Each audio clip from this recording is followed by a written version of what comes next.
सिंध जे तइलीमी इदारनि खां वेंदे सिहत मर्कज़ ऐं ॿियनि खोड़ सारनि शोबनि में जेका तबाही आयल आहे उनखां हर माण्हू वाक़ुफ़ु आहे। पर अफ़सोस इन ॻाल्हि जो आहे त जामशोरो जेको दर्सगाहुनि जो शहरु आहे, जेको मसीहा पैदा कंदड़नि जो शहरु आहे, हिते वॾी लियाकत मेडिकल यूनिवर्सिटी आहे, Mehran engineering university, Sindh university, ॿियूं केतिरियूं ई आर्ट जूं यूनिवर्सिटियूं मौजूदु आहिनि। पर अफ़सोस इहो आहे त हिन शहर में बि जिथे पढ़ियल लिखियलनि जो शहरु आहे, उते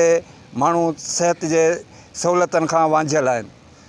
न रुॻो लियाकत मेडिकल यूनिवर्सिटी मसइलनि जे वर चढ़ियल आहे, पर उन सां गॾोगॾु सिंध यूनिवर्सिटी जामशोरो जेको माली बुरहाननि जे करे केतिरनि ई मसइलनि जे हवाले सां यूनिवर्सिटी इंतिज़ामिया फ़ैसिला करे पंहिंजो पाण ऐं पंहिंजनि लाॻापियल माण्हुनि खे ख़्वार ऐं ख़राबु करे पई। इन सिलसिले में सिंध यूनिवर्सिटी इंतिज़ामिया जामशोरो गुज़िरियल ॾींहुं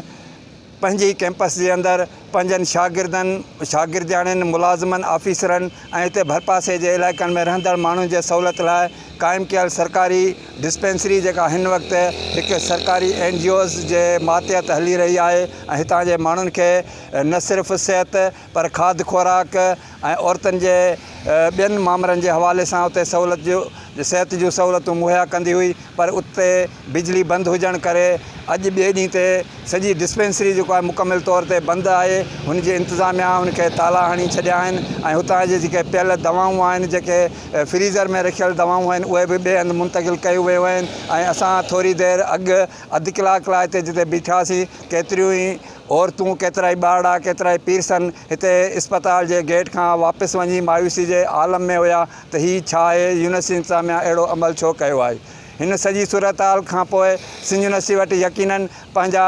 जेके दलील हूंदा, पंहिंजा हक़ीक़तूं हूंदियूं त यूनिवर्सिटी जी कैंपस में मौजूदु हीअ डिस्पेंसरी सरकारी जेका डिस्पेंसरी आहे पंहिंजा वञी ख़र्च करे, पर उन ॻाल्हि खे जाइज़ बि खणी मञिजे वक़्ती तौर ते। पर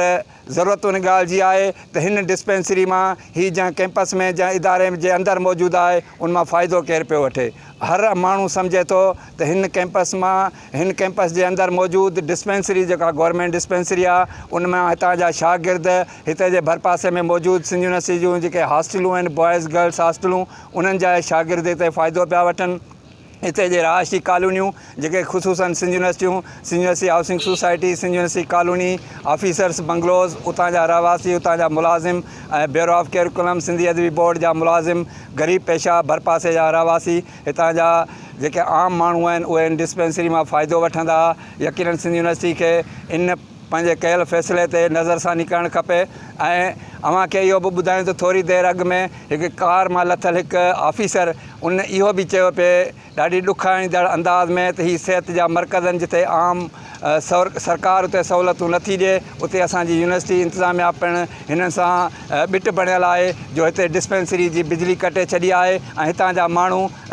इस्पताल खे ॾिसी करे हिते शिफ़ाखानो जिते आहे, जितां शिफ़ा मिलणु खपे, उन जा बि दर बंदि हुजनि त आम माण्हू किथां वञी इलाजु कराईंदो, किथां पंहिंजूं सिहत जूं सहूलियतूं वठंदो। उन करे असां हिन आवाज़ जे ज़रिए, हिन सोशल मीडिया जे ज़रिए सिंध हुकूमत, ख़ासि करे सिंध यूनिवर्सिटी जे वाइस चांसलर, हुन जी इंतिज़ामिया खे असां अपील कंदासीं त जिथे तव्हां ॿिया केतिरा नुक़सान खाओ था, त थोरे नुक़सान लाइ घणे फ़ाइदे लाइ कोशिशि कयो ऐं सिंध यूनिवर्सिटी जी जेका डिस्पेंसरी आहे, उन जी बिजली बहाल कई वञे त जीअं हितां जे आवाम खे, हितां जे माण्हुनि खे, तव्हांजे मुलाज़िमनि खे, तव्हांजे ऑफिसरनि खे, उन जे औलाद खे, उन जे घर वारनि खे सिहत जूं सहूलियतूं मिली सघनि। महिरबानी।